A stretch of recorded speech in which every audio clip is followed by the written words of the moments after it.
Órtha na hÉireann, 450 go dtí 850 AD. Duchlach na Gael go founder leis an greideamh, darí go lán daoine ina measc an néfa, is beag págánach a bhí sa tír sa bhliain 500. Bunaíodh manistracha agus scoileanna, thagach daoine fiú ó thíortha íosachta chun foghlama ionta, choníoch na scoláirí I motháin a thógadís féin. Bhunaigh naomh bríd clochar in aice crán dara, Kildara inis, bhí clochar cáiliúil eile ag naomh Ide, Cilíde inis, I limnach.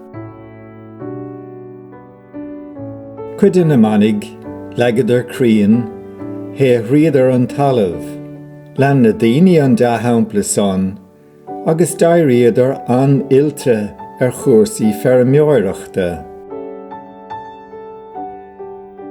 Bhíodh manig ann a scríomh agus ag maisiú leabhar. Seo de áile dá séthar atá going fós se leabhar cheannanis agus leabhar ardfacha. Bhí bí agus lóistín le fáilin aisce ag taistealaithe I ngach manister. Bhí cead ag duine fanúint pe fad ba bhaileis agus bhí Míle fáilte ribhe. Thaíodh cuid mhór daoine néfa go háite na uigneacha, agus chaitheadís a saoil a déanamh anonima. Ortha bhí Browndown, Cuivhín, Éanna, Nasáin.